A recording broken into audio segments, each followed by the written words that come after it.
Loin au-dessus du monde des mortels, au-delà des brumes tourbillonnantes des rêves humains, se trouvait le royaume céleste, un royaume d'une beauté inégalée et d'une merveille infinie.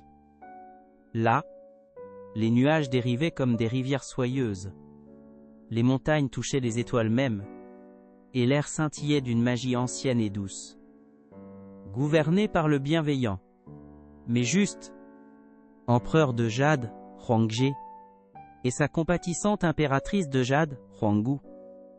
Saint-Sé était un lieu où les êtres célestes menaient des vies empreintes de sens et de grâce, leur jour étant dédié à l'harmonie de l'univers.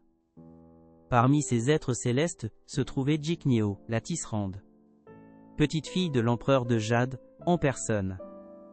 Ses mains, délicates mais fortes, étaient dotées d'un don extraordinaire, car elle tissait le tissu même des cieux. À partir des fils scintillants de la lumière des étoiles et des teintes irisées des arcs-en-ciel, elle confectionnait les tapisseries célestes qui ornaient le ciel, habillait les dieux, et peignait la beauté de l'aube et du crépuscule sur le monde en contrebas. Son métier à tisser bourdonnait d'une douce chanson rythmée, une mélodie de création qui emplissait sa chambre tranquille. Dans un autre coin du royaume céleste, au milieu de collines émeraudes ondulantes et de champs étendant jusqu'à l'horizon, vivait Gyeonwoo, le bouvier. Son devoir était de s'occuper du bétail céleste, des créatures douces et majestueuses, dont le souffle formait la brume matinale et dont les sabots soulevaient la poussière d'eau, étoiles qui parsemaient le ciel nocturne. Gyeonwoo, avec son cœur bon et son comportement sincère, trouvait la joie dans le rythme simple de la vie pastorale. Guidant son troupeau avec une grâce calme, sa flûte offrant souvent une mélodieuse bande sonore à leur paisible pâturage. Un jour fatidique, alors que Jiknyeo cherchait l'inspiration sur les rives scintillantes de la Voie lactée, ses yeux aperçurent une silhouette à travers les champs célestes. C'était Gyeonwoo. Sa silhouette se découpant contre la lumière déclinante des étoiles, sa flûte jouant une mélodie qui semblait parler directement à son âme. Attirés par un fil invisible du destin, ils s'aventurèrent plus près, leur cœur s'accélérant d'une émotion inconnue, mais profonde. Alors que leurs regards se rencontraient à travers l'herbe céleste, une étincelle s'alluma, une compréhension silencieuse qui transcendait les mots. À partir de ce moment, leur amour épanoui comme la plus vibrante des fleurs célestes. Les jours se transformèrent en semaines, et les semaines en mois, alors que Gyeonwoo et Jiknyeo passaient chaque instant éveillés ensemble, leur rire résonnant à travers les plaines étoilées. Ils partagèrent des secrets murmurés, des rêves et la joie infinie de leur affection. En la présence de l'autre, l'immensité du royaume céleste semblait se réduire à un monde parfait et intime. Cependant, cet amour fervent commença à éclipser leur devoir sacré, une négligence qui n'allait pas passer inaperçue. L'empereur de Jade, assis sur son trône de nuages chatoyants, devenait de plus en plus préoccupé. Jiknyeo, autrefois la tisserande diligente, laissait désormais son métier à tisser silencieux, les tapisseries célestes incomplètes, faisant que le tissu même du ciel se défaisait dans le désordre. Gyeonwoo, qui s'occupait autrefois de son troupeau, avec le plus grand soin, laissait maintenant le bétail céleste errer librement, leurs divagations sans guide causant sécheresse et inondation dans le royaume mortel en contrebas. L'harmonie de l'univers, sa plus grande préoccupation, était perturbée, et il savait qu'il devait agir. Le cœur lourd, mais d'une volonté résolue, l'empereur de Jade convoqua les amants devant son trône. Sa voix, habituellement une douce brise, résonnait maintenant de l'autorité du cosmos. Il déclara que leur amour, bien que pur, avait perturbé l'ordre céleste. En guise de punition, ils devaient être séparés, confinés à jamais aux côtés opposés de la grande rivière céleste, la Voie lactée, connue d'eux sous le nom de Nasu, rivière d'argent. Jamais plus ils ne seraient autorisés à traverser ces courants scintillants. Et ainsi, les amants furent séparés, leur rire joyeux remplacé par l'agonie silencieuse de la séparation. Jiknyeo retourna à son métier. Mais ses doigts agiles travaillaient maintenant lentement. Ses larmes se mêlant au fils de lumière des étoiles, tissant la tristesse dans le tissu du ciel nocturne. Gyeonwoo, lui aussi, reprit ses fonctions. S'occupant de son troupeau solitaire, les mélodies de sa flûte étant désormais des complaintes lugubres qui flottaient à travers la vaste rivière infranchissable, faisant écho à la douleur sans fin de son cœur. Le royaume céleste, autrefois vibrant, semblait s'assombrir de leur chagrin. Pourtant, même le cœur sévère de l'empereur de Jade fut ému par leur tristesse persistante. Il observa comment les tapisseries célestes restaient assombries par les larmes de Jiknyeo, et comment la flûte plaintive de Gyeonwoo apportait un calme sombre au chant céleste. La beauté et l'harmonie qu'il prisait tant restaient incomplètes. Après mûre contemplation, et après avoir consulté la compatissante impératrice de Jade, une étincelle de miséricorde s'agita en lui. Leur amour, bien que perturbateur, était indéniablement profond. Et peut-être, un petit répit était-il justifié. Finalement, l'empereur émit un nouveau décret, une petite mais significative concession. Il permettrait à Gyeonwoo et Jiknyeo de se rencontrer, une seule fois par an, le 7e jour du 7e mois lunaire.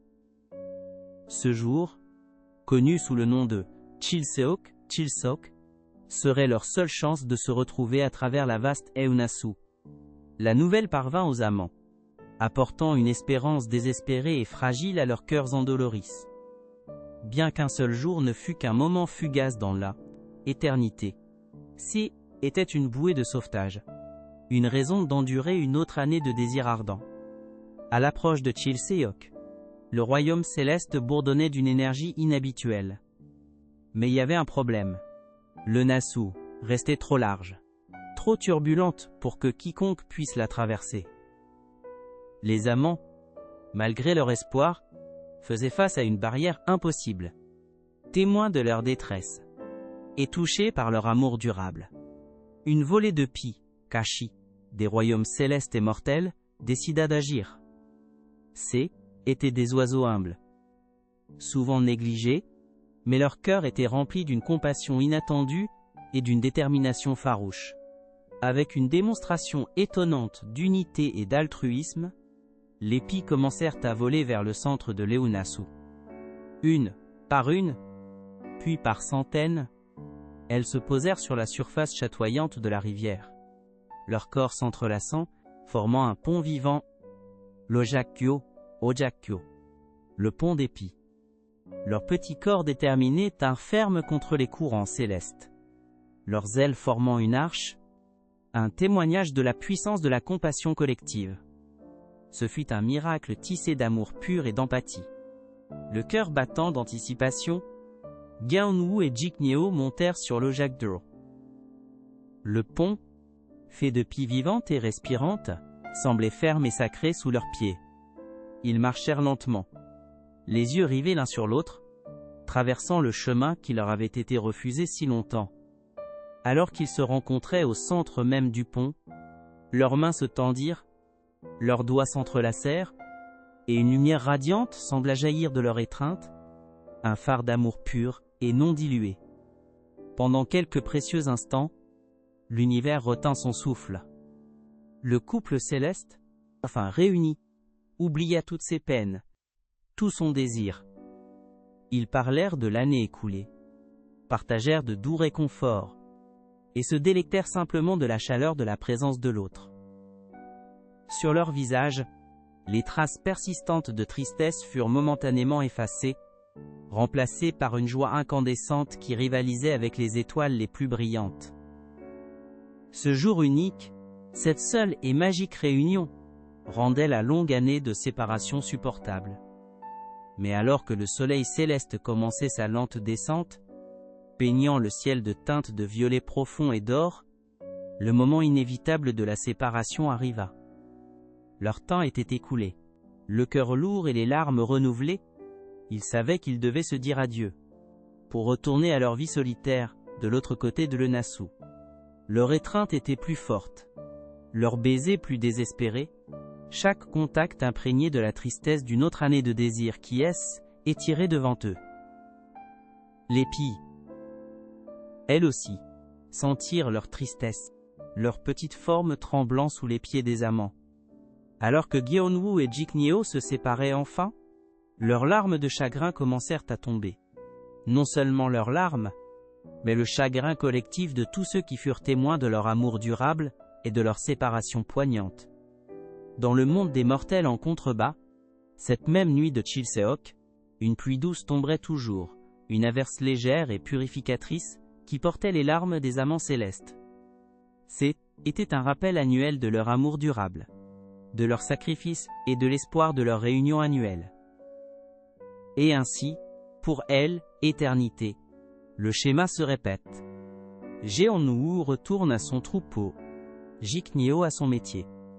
Ils continuent leur devoir céleste, mais maintenant avec une force tranquille, leur cœur soutenu par le souvenir de leur brève réunion et l'anticipation du prochain Chilseok. Les tapisseries tissées par Jiknyo représentent souvent des étoiles brillantes de mille feux, et les mélodies de la flûte de Gyeonwoo portent un écho d'espoir, une promesse de joie future. Leur amour, bien que séparé par l'immensité du cosmos, demeure une flamme éternelle. Le conte de la tisserande et du bouvier nous rappelle que le véritable amour peut surmonter même les obstacles les plus formidables. Perdurant à travers le temps et l'espace, il nous enseigne l'importance de l'équilibre entre le bonheur personnel et la responsabilité. Et comment même de petits actes de gentillesse, comme ceux des humbles pies, peuvent créer des miracles. Alors, la prochaine fois que vous verrez une douce pluie tomber par une nuit d'été, souvenez-vous de Gyeonwoo et Jiknyo, et du pouvoir durable d'un amour qui brille plus fort que n'importe quelle étoile. Si ce conte céleste a touché votre cœur, merci de nous donner un like et de vous abonner à notre chaîne pour plus de voyages dans le monde enchanteur du folklore coréen. Votre soutien nous aide à donner vie à ces histoires intemporelles.